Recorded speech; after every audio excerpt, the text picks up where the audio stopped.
Hello, YouTube. Yeah, this isn't gonna work. One sec. Okay, so yeah, that's better. Don't know if dragging a lamp in here was worth it, but I think it is. So, yeah. Guess last week's order is going to be how Star vs. Evil is going to be airing episodes now, because now I got 5 episodes to talk about, even though it's only been a week. F you, show. F you. So, let's just start with these. Hopefully we can get through these fast. So, crystal clear. What happens in this episode? Well, Rhombulus. Yeah, remember that guy from the episode Page Turner who made a slight appearance in it? Yeah. He's now important to this episode in specific, and we haven't seen him since. So, yeah, I guess he's pretty important. Yeah, okay, so what's he doing? He's thinking that the Fritz that's going on in the magical realm, which I don't know if we should really call it a Fritz anymore, seeing as it's been going on ever since the episode Page Turner, so yeah, might not exactly be just a Fritz anymore. I think it's a little bit more beyond that now, but yeah, okay, sure, it's still just a Fritz, I guess, even though it's lasted for a few weeks. That's how long Fritz lasts, right? A few weeks. So, for whatever reason, he thinks that Star is behind it. Why? Because he has a feeling in his guts. Can't argue with that solid logic. So what he does is he decides to make the very logical decision and freeze her in a crystal. Yeah. Don't try and look into this any further than my gut gave me this feeling. No, just freeze her in a crystal. You're a genius, Rhombulus. You're a genius. So, yeah, when that happens, Marco also walks in, and yeah, he gets frozen too. So, yeah, now he's just sort of frozen 2 people who are completely innocent. So, yeah, nice guy so far. So then he goes to talk to his goat friend. Goat demon slash angel friend. No, there is no Rick and Morty reference here, sadly. Yeah, although yes, I was making Rick and Morty references during that. But yeah, so he goes to talk to his goat friend about this, and amazingly, he's not too inclined to believe that his gut telling him that yeah, the daughter of a queen, it's causing a Fritz. Amazingly, he doesn't believe that, so he goes to try and call some people. So, being a little bit paranoid about this, Rhombulus decides to make the very logical decision and freeze him as well. Doing great, Rhombulus, doing great. So, yeah, then his hands, which are also snakes and sentient beings all on their own, by the way, don't ask why, I don't really know, they never explain. But yeah, they start annoying him, so he just freezes them too. It's going great for you, Rhombulus. You're having a great day. So yeah, amazingly, he's feeling a little bit stressed right now. So he decides, I'll unfreeze Star so then I can have a meaningful conversation with her. Then after she starts screaming, I wonder why, he decides, yeah, okay, maybe we should just talk this out for a little bit. And the second time she's unfrozen, yeah, then everything's fine. So they have a conversation together, and he ends up believing, yeah, okay, she's not the one who caused the Fritz. A pizza man goes free, and well, Star and Rhombulus have now become really good friends. And yeah, then everything goes back to normal. So this episode reveals a few things. For one, that the Fritz is still going on, and that it is something to actually be something that we should actually care about this season. So that is something that's kind of nice. I like how that is actually a thing that is coming back now, and something that they are actually using here, but it wasn't just like a toss-away thing, meaning for jokes. It is still an important thing, and it is something that does have a mysterious tone to it as to its origins, and also why it's still going on. The only problem with it, though, is that it really just feels like a filler episode. Yeah, the whole entire thing with Rhombulus just made him seem a little bit crazy. I wonder why. And yeah, I feel like this could have been a nice moment to actually set set up some character for him here, but there really wasn't that much outside of he gets paranoid when, yeah, his hands start saying that this isn't a good idea. So that's the most that we've established with him. I'm glad that that was set up. Although he is still kind of a funny character, and I did like the voice acting on him, which was very well done. And I do still like his powers, and his overall design is very neat. So there are definitely some good things that come out of this one. And also we do get to see a little bit more in depth on Star's feelings about Gloucester leaving. That was something that I actually really liked, and it was a nice little touch to put in, as someone she actually got to talk to about that subject. So that was actually really nice. But yeah, this episode, you could probably skip over it unless the whole entire Fritz thing comes up again, in which case this one might be kind of meaningful to watch again, but yeah, if not, then yeah, you can probably skip it for now. But it is still a pretty good episode, and does have some good things in it. It's just, I don't know, it's not really the best. So after that one, we have The Hard Way, which is probably my favorite episode out of all these very many episodes that they're releasing now. Seriously, why are they doing this to me? So yeah, in this episode, Ludo, having now captured Gloucester, decides that he wants to learn how to use his wand some more. And Gloucester just sort of agrees with that, because then he's got to work for him now. So yeah, they go and start trying to train. So he starts him off with something easy, a levitation spell, and actually Ludo's really good with it. He spends the whole day practicing it and working it out and even perfecting it. So it's actually pretty cool. In some ways, he's actually better than Star at using his wand, as he actually spends time devoting more to his certain spells. So that is something that I did actually like, and how it does sort of work into what something Gloucester has said before, in that every single person learns how to use their wand differently, and this definitely does apply for Ludo here, and I do really like how it actually does work here. And yeah, after a really nice day of learning how to use spells, then Ludo and the wand start talking, because remember, he can talk to his wand. Yeah, that's still never gonna make any sense, unless if it's actually explained at one point. But yeah, he continues to talk to his wand, and yeah, then eventually his wand starts telling him, hey, you know, there's a little bit of a secret forbidden chapter that Gloucester isn't showing you, that Star scene. Let's go ask him about that. And Gloucester decides, yeah, okay, I'll just tell him, yeah, I've been hiding a chapter from you because it's a little bit advanced. And then Ludo decides prematurely, well, okay, I want to learn it right now. You're a genius, Ludo. So yeah, this is the one forbidden chapter that, yeah, Marco actually has read from. So yeah, we've seen what this can do to people. So what happens here? Well, the same thing that happened to Marco. Ludo, after looking at the page for a little bit, gets corrupted by it in like a millisecond. Don't know how that worked. And then we actually get a pretty good reveal that apparently, if you read from this chapter, then if you get corrupted by it, Toffee takes over you for a little bit. Okay, why? Just really, I gotta know why. Just like, why does that happen? Although it is actually really awesome to see Michael C. Hall return. And yes, after Toffee died, I did find out that Michael C. Hall is the one who does the voice. If you don't know him, then you might know him as one of his better roles in Dexter, where he played Dexter. Yeah, that's actually how I found out that he's the one who plays Toffee here. And in this episode, it is actually confirmed that his name really is Toffee, and that's not just something that Ludo just made up on the spot and just said, yeah, that's your name now. So apparently that is his actual name. And I was wondering why he became a supervillain here. His parents named him Toffee. So really that's shocking now? So yeah, this was actually a pretty good episode. Now, it's not just for the ending, which I really did like and actually got pretty cool.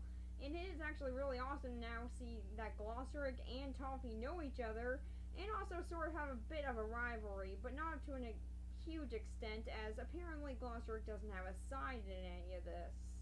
So, yeah, a side in something. Don't know what the sides are that they're fighting.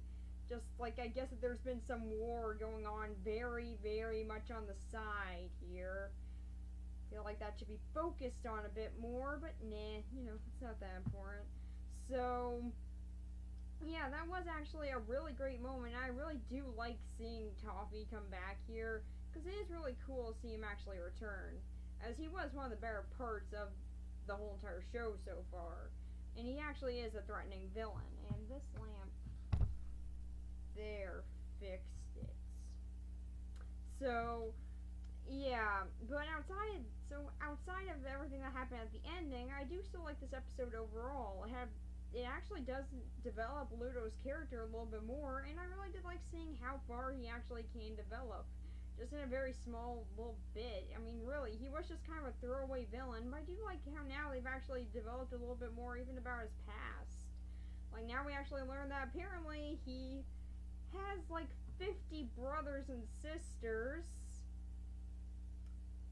Please establish something there. I feel like there can be a lot to do there.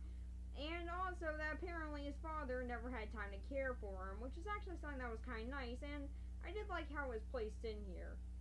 So, yeah, that also does reflect a lot more on his personality and how he ended up the way he is. So I do still like the pretty good development for Ludo here. So this is actually one of the best episodes, maybe even throughout this whole season. It was a really strong episode, and it was really, really good. So after this one, we have Heinous. One appropriate title for this one. So, yeah, can't tell, I didn't like this one. So what happens in this? Saint Olga is back, and she's living in a car with a chainsaw tied to the hood. Is she just like a big Evil Dead fan? I don't know what she's doing there, but yeah, that was still actually a pretty cool way of introducing her here, but unfortunately that's really the only cool moment for her in this episode, as now she is seeking revenge on Marco. Why does she want revenge on Marco again? Like, yeah, okay, so he kind of destroyed her business a little, but so did Star. Like, I don't know why she thinks that Star is the sidekick here. Although I do actually like that setup a little bit more, as I do like Marco's character a whole lot more than Star, but yeah, in this episode, really nothing is great. So, yeah, Saint Olga's back, and she's gotta go get revenge on Marco by having a meaningful sit down with his parents. Great plan, great plan. So, yeah, she has the amazing plan of talking to the parents and seeing if she can get their approval for killing their son. I wonder why they won't want to do that. So, yeah, eventually they come to a compromise after a long, boring bit with a police officer who, yeah, even though there have been threats made on Marco and Star's life and right here and right in front of him, yeah, apparently that's not a serious crime. So, he just walks off. And what? Just why? You were the worst cop ever. He's the same magic cop guy from the final episode of season 1, and yeah, he's still a freaking moron. So I really do like seeing how far he's grown from being an idiot to an even bigger idiot. It's very nice to see that he at least grew on the side. So yeah, eventually Saint Olga and Marco come to an agreement in which where he will make a video apology, and then Saint Olga will show that to all the princesses, and they'll just decide, we'll just stop being slightly rebellious because, we saw a video, therefore we shouldn't do this anymore. Again, great plan, Saint Olga, great plan! So, yeah, amazingly, Marco does find a way around this, and which is using sarcasm. Okay then. Like sarcasm, that's how you beat everything, Marco. That's how you beat everything. So yeah, eventually Saint Olga, for whatever reason, does not fall for the sarcasm thing. Wait, no, actually, wait, no. That would just be a smart thing to do. No, what she does is she actually does fall for the sarcasm, and decides, yes, this video is perfect, I'll make all the princesses stop doing this. So goodbye, I leave. I'm just going to leave and live forever in my car with my little lizard bounty hunter and my weird assistant guy in the back seat. So, yeah, truly things are going well for her. Okay, yeah, I think I just answered my question as to why she doesn't have good plans in this one. She pretty much lost everything and is living in a car now. I guess I can see why she might go a little bit insane from that. So, yeah, it kind of just make a little bit more sense here. So, for this episode, I thought there would be a lot more out of it. Really, I thought there would be so many more things to be established here. Like, that thing at the end of Storm the Castle, never brought up with St. Olga again. Like how she's collecting things from another dimension, never to be brought up again, because that wasn't important or anything. Oh wait, yeah, it was. Why did you just drop that? I want to actually know what the heck that was. You don't explain that, show.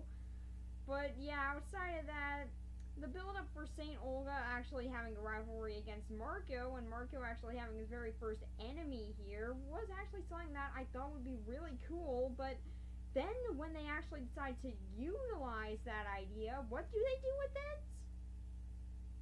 Parent-teacher conference!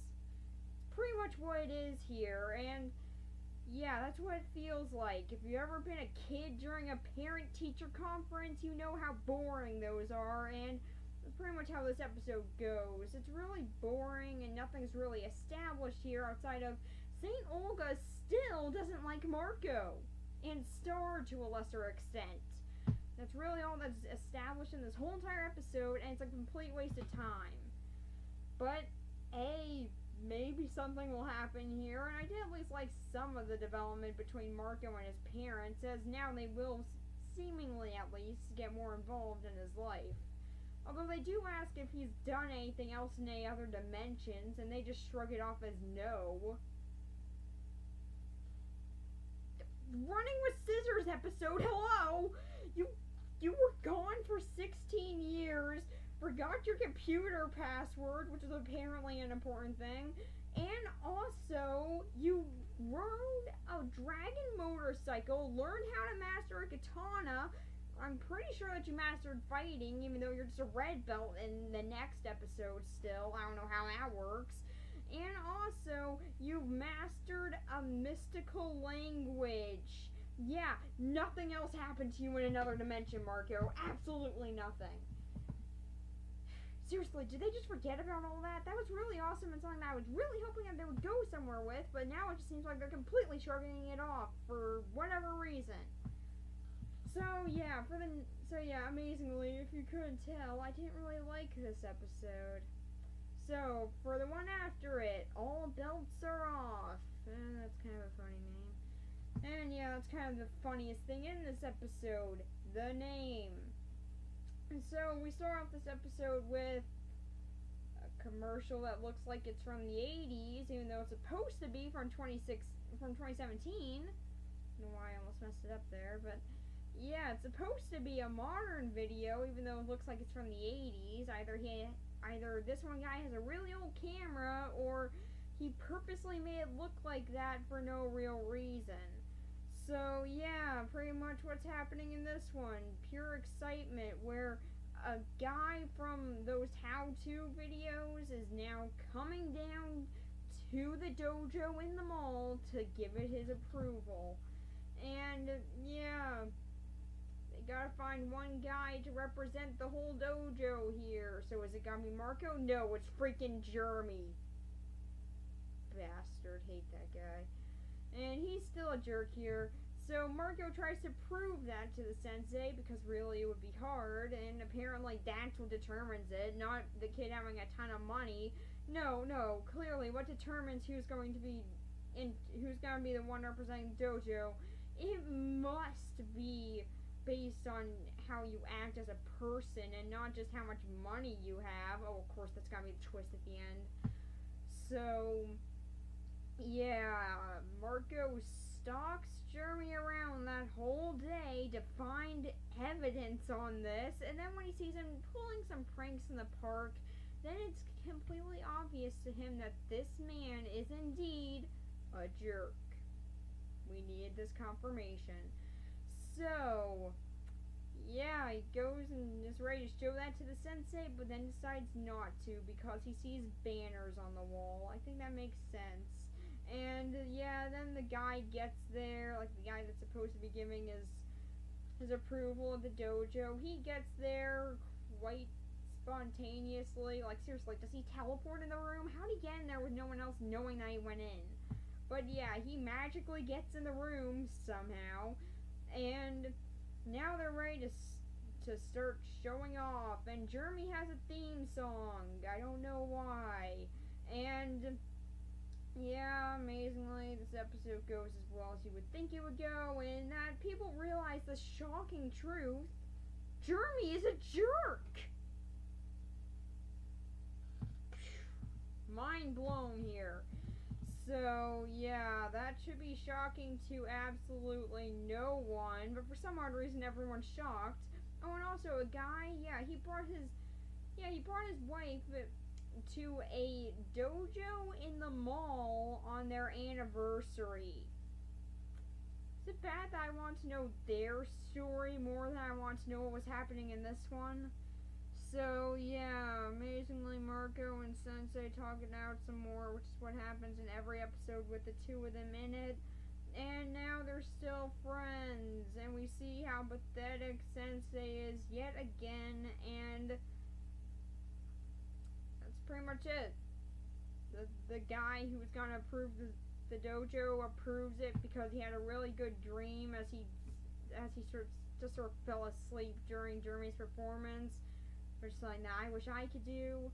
Seriously, I went to bed at 4 in the morning and woke up at 8 this morning. I'm really tired. So, yeah, I really wish I could be like that guy right now, but I can't. Video. Don't know why I'm ranting on this. And, yeah, so they get approved, and that's it. God, I am tired here. Hang on one sec. Some minor electrocution woke me right up. Should really stop doing that. But hey, it kept me up last night. I should really stop doing that. So, yeah, this episode, it sucked. Really, nothing is established here. It's just a filler episode, and not even a funny one. It's just a really bland one that, for whatever reason, decides that it feels like it should be important, but really isn't. Seriously, they try and act like this is a really serious thing in this episode. Like, oh yeah, Jeremy representing the dojo. We all should get on that. Like, why? I don't get it. So, yeah, so it's just a really bland episode overall, and really nothing is really that great in it, outside of maybe the sensei's teleportation powers, but outside of that, really nothing's that good in this episode. So, yeah, 2 Marco episodes, and they were actually episodes that were released together. They should have been cool, because Marco's my favorite character on the show, but really they're just very bland. So, then, after that one, we have Just Friends, and I'm really getting annoyed as to how these episodes are being released right now. So, yeah, Just Friends. What happens here? Star and Marco go to a concert, and Star decides to invite Jackie because she feels like, she might be kind of left out here for some reason. And Marco feels like he might mess up a little bit in front of her. And yeah, he's kind of worried about that throughout most of the episode. But after saving some ducks that he almost killed, okay. Yeah, after he does that, almost killing ducks to save them, Owen has to pay $600 to a vet. Oh, and by the way, now I know at least where Marco gets all of his money. It was revealed in the episode Heinous, and I kind of just forgot to talk about it, but Yeah, it is actually revealed where he gets all of his $600 that he always carries around. Apparently, he gets it from merchandise revenue. Neat. I don't know how they found his dimension, but neat.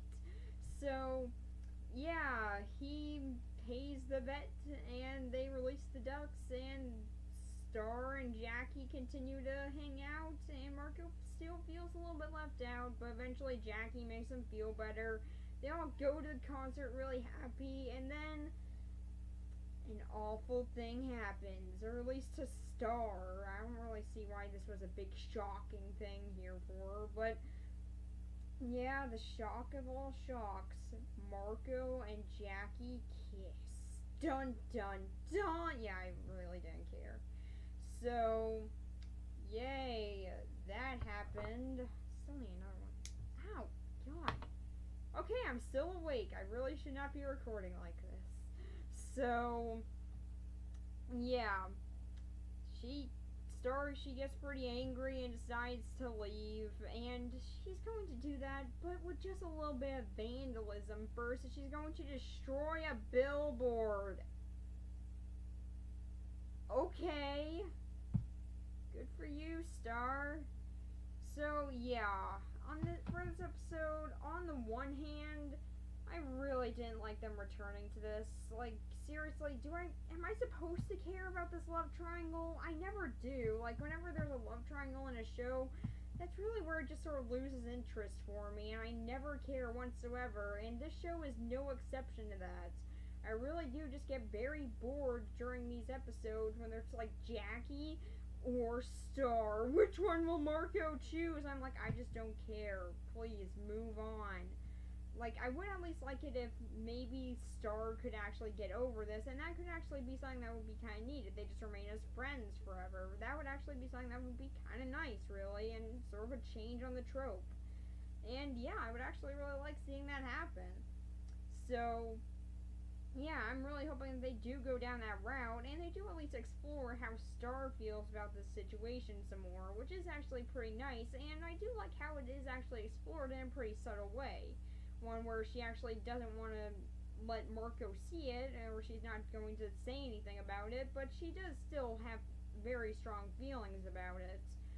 So I do still like how it was executed here. It's just that I'm personally not a big fan of love triangle storylines, and that's really what brought this episode down for me. But outside of that, I do still think it was a pretty solid episode. Okay, well, that, and also, well, the love triangle thing, and also the fact that I don't like this type of music. I'm a classic rock fan, so sue me. So, yeah, for this episode overall, I think it's alright, but it does at least explore Star's feelings on some subjects a little bit more, and I do like how it was done. And it does actually sort of carry on into the next episode. So let's talk about the final one. One more time. Ow! God, I should really quit that. Really quit electrocuting myself. And one more time. Ow. God. At least I'm awake. This is so not worth it. So, yeah, for the final episode, it's Collateral Damage, and the episode starts off with Star and... Okay, I have the name on my TV. Jana! Yes! Jana. Remembered it finally. So yeah, I don't know why I can never remember her name, but Jana, yeah, seriously, I don't know why I forget her name so quick. So yeah, Jana and Star are just sort of picking up the trash outside. Jana's there because, well, she's in detention, and Star's there because she really has something else to do. So by mistake, she destroys a possum statue, and for some odd reason, the town starts to break down because of this, or at least the school. We don't see how the town is affected by this, but I assume that they're being affected the same way. So yeah, apparently the principal of the school, his reaction was he should pretty much just commit suicide now because, well, the statue's gone. Duh, obvious. A statue is gone. Obvious reason to just go into complete depression. Oh, and trust me, he's not the only one. The whole entire school is acting like this.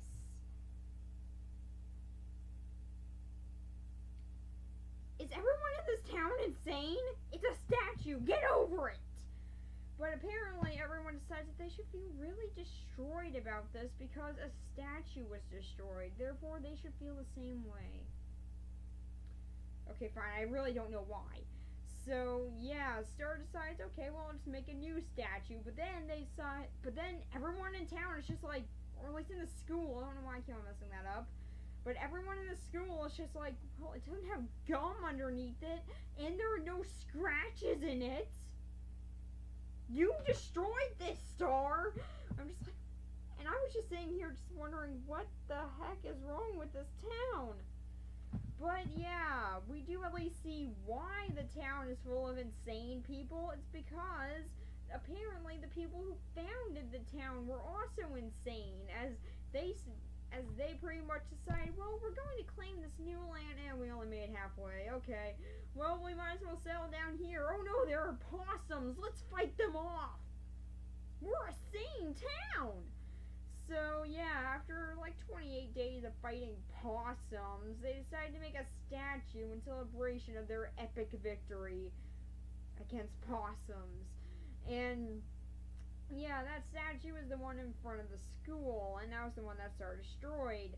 And apparently, a bunch of crazy people celebrating the death of possums is apparently the reason why everyone in this school is so distraught over its destruction. Either that or it's supposed to be a physical representation of how Star feels about losing the book and also Glosseric. That's what I want it to be, but I don't really know if that's actually what they're going for here, or if it's just for comedic effect. But either way, it is still, I feel like if it was actually supposed to be a physical representation of how Star feels about all this, then it would actually make a much more interesting episode. And in the end, Star decides to give a big speech. Oh, and we find out that Mr. Candle, the grief counselor, yeah, he's still here, even though he's from another dimension and works for a demon. I don't know why he's still here. I guess being a guidance counselor really pays a lot. Or maybe he just gets really bored and just comes here whenever he wants. Even though in the last time we saw him, he burst out the window and completely left. I guess that they were just like, well, okay, if you do that again, then we'll fire you. So, yeah, he just sort of gets to stay here. Oh, and apparently, those two guys that Marco was friends with, yeah, they're still in the background, and Star hasn't talked to them in a year. How nice of you, Star. How nice of you. Although we do see one kid who raises his hand, and he's supposed to be Alfonso, I think that's what his name is. He's supposed to be him, although he looks nothing like him, and then the next shot we see Alfonso. Continuity error! You should care about this! So, either that or he was really beaten up and then just magically healed his injuries in the next shot. I don't know what you want to believe. But either that or it's just a random guy who was also named Alfonso who just decided to raise his hand even though he should have known that she was not directly talking to him. We also find out the very important thing that there's apparently a student in this school who also has a wife, as he's been held back 7 times. You know you could just give up at some point, right? 7 times, dude. 7 times. Not worth it. So, yeah, eventually they all decide to form together and be completely unified in the destruction of the new possum statue. And after that, and a little bit of arson, then everyone is fine. And things are fixed. And then Jana has to clean up everything. And Star helps out too, because I guess she now has nothing else going on again. So, that's that episode. It's alright. There are actually some pretty good comedic moments in here, even though I don't know why the heck the town went off the rails completely after the destruction of a statue. It really made no sense there, but yeah, I mean, I guess it worked for them, so why not? But yeah, really outside of that, nothing's really gained here. It's just sort of a comedic filler episode, and as comedic filler episodes go, it's not the worst. I've definitely seen ones that are much worse than this one, but yeah, it's still not really a great one either. It does get kind of bland at times, and really the town's over the top reaction to this can be pretty mixed at times. Although it is still fun to just yell, "Why the heck do you care?" at them all the time in this episode. So I had fun doing that. Oh, and also the janitor in the school, yeah, he pretty much decided to go all Lord of the Flies on this and decided to burn the books. He even put one of the books on just a spear. I don't even want to know where he got a spear in this school, but yeah, he did apparently. And some kids also went insane. Like one kid, he went insane and started acting like he was the possum statue. Even though there was a perfectly good possum statue outside, but no, it doesn't have scratches in it or bubble gum on the bottom of it, so therefore it's not a good statue. We can't go grieve over that. No, we should just go grieve over this random kid dressed up as the statue because he looks more accurate, I guess. So yeah, for this one, it's insane, but it's kind of insane in a fun way. So if you do think that what I've talked about for it actually sounds kind of fun, then I definitely say check it out because it is pretty fun. And if you think that you can make fun of some of this stuff, which I definitely did, then yeah, you'll have a lot of fun making fun of this. Although they had no Twin Peaks references, could have done one. And the thing that I'm saying that they could have referenced here is actually the principal in the beginning. I mean, like, come on. You've seen Twin Peaks. You know how distraught that principal was over the death of a random girl. I mean, why couldn't they reference that? I want to see that. But yeah, that's probably just sleep deprived. So that's probably just the fact that I'm sleep deprived making me want that. Or the fact that I've been watching Twin Peaks. I don't know. So yeah, either way, I still want to see a Twin Peaks reference there. So for this episode, it's alright. It's kind of funny in some aspects, but nothing really that special about it.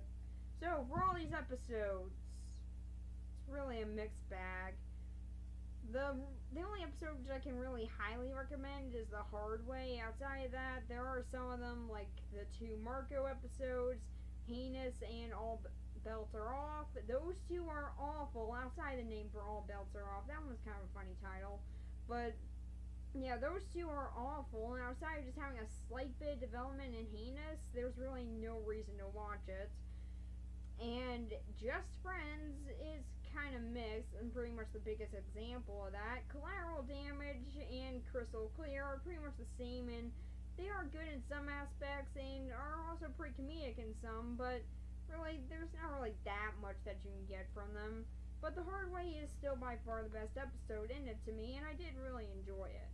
So there were some episodes here that aren't a complete waste, although I really am hoping that Star vs. the Force of Evil does calm down on these videos a little bit because, or at least on these episodes a little bit, because, yeah, now I'm having to talk about, let's just see here, 1, 2, 3, 4, 5, 6 episodes, and guess how long it's been? A week. Yeah. Used to be where I just miss 1 week, then I would just talk about the next week, and I would only have 4 episodes to talk about. Now, if I don't talk about it at some point during the week, then I miss 6 episodes. I really do hate the way this show's order is now being done, but at least I got around to talking about them, while also being sleep deprived. Ow! I should really quit doing that. But yeah, that's pretty much it. There are some alright episodes here. Go check them out. So yeah, bye.